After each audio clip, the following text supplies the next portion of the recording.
दोस्तों, स्वागत है आपका मेरे YouTube चैनल पर। आज बिना समय गवाए हम आगे बढ़ते हैं। आज का पहला प्रश्न है, जहांगीर के दरबार में सर टॉमस रो कितने वर्ष रहा? इसका उत्तर होगा 3 वर्ष। सर टॉमस रो इंग्लैंड के राजा जेम्स प्रथम का दूत बनकर आया था और वह 1615 से लेकर 1618 तक मुगल दरबार में रहा। आपको बता दूं, 1613 ईस्वी में ईस्ट इंडिया कंपनी ने अपनी पहली फैक्ट्री जो कि स्थायी थी, सूरत में खोली थी। दोस्तों, अगला प्रश्न है, ऋग्वेद के किस मंडल से सबसे पहले शूद्र शब्द का वर्णन मिलता है? इसका उत्तर होगा 10वें मंडल से। ऋग्वेद के 10वें मंडल में पुरुष सूक्त नाम का हिस्सा है। उस हिस्से में पहली बार वर्ण व्यवस्था मिलती है।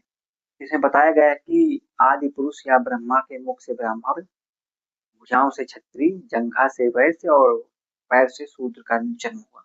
अगला प्रश्न है, अशोक के किस अभिलेख को रानी का अभिलेख कहते हैं? इसका उत्तर होगा कौशाम्बी का लघु स्तंभलेख। कौशाम्बी का जो लघु स्तंभलेख है उसे रानी का अभिलेख कहते हैं, क्योंकि इसमें अशोक की जो रानी थी कारुआकी, उसके द्वारा दान देने का वर्णन मिलता है। इसी अभिलेख में अशोक के एकमात्र पुत्र तीवर का भी जिक्र मिलता है। यह प्रश्न पुस्तक पर आधारित है। पुस्तक देवी चंद्रगुप्तम के लेखक कौन है? उत्तर होगा विशाखा दत्त। दोस्तों, अगला प्रश्न है, तुगलकनामा के लेखक कौन थे? इसका उत्तर होगा अमीर खुसरो। अमीर खुसरो ने तुगलकनामा लिखी थी। इसके अतिरिक्त खजाइनुल फुतूह तुगलकनामा, तारीखे अलाई और आस्का ग्रंथ भी इन्होंने ही लिखा था।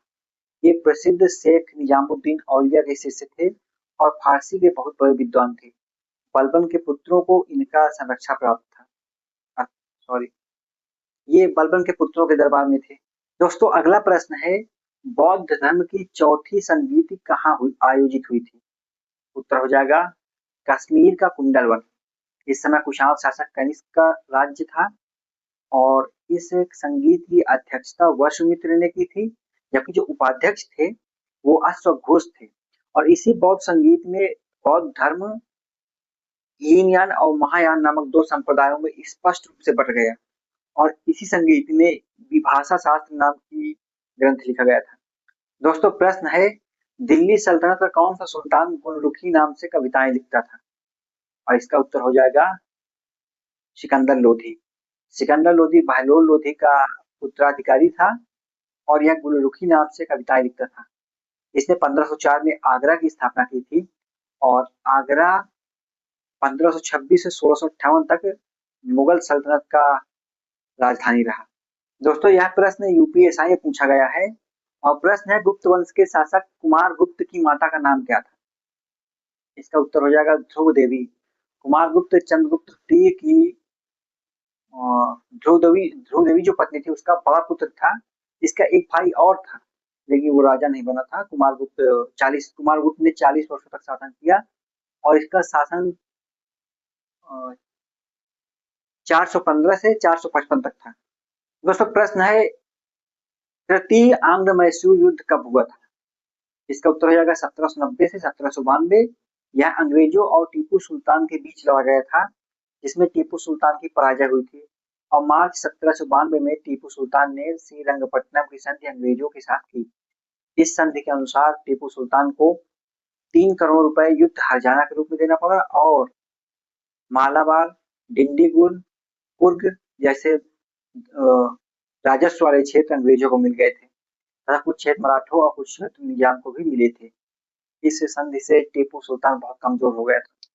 अगर बात करें प्रथम आंग्ल मैसूर युद्ध की, तो यह 1767 से 1769 तक हुआ था और हैदर अली तथा अंग्रेजों के बीच हुआ था। इसमें हैदर अली विजयी रहा। दूसरा जो युद्ध है वो 1780 से 1784 तक हुआ और इस युद्ध में हैदर अली मारा जाता है और टीपू सुल्तान युद्ध की कमान संभालता है।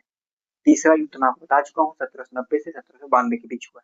दोस्तों, चतुर्थ आंग्ल मैसूर युद्ध 1799 में हुआ था और इस युद्ध में टीपू सुल्तान की मृत्यु हो गई थी। वह युद्ध करते हुए मारा गया था, युद्ध करते हुए शहीद हो गया था और टीपू सुल्तान की मृत्यु के बाद मैसूर राज्य के अधिकांश हिस्से को अंग्रेजों ने अपने साम्राज्य में मिला लिया। कुछ हिस्से को लोगों की संतुष्टि के लिए या लोगों को बरगलाने के लिए जो वाडियार वंश था उसके जो राजा थे चामराज, उसके अल्पवयस्क पुत्र कृष्ण को दे दिया गया। हालांकि यह सिर्फ दिखावा था।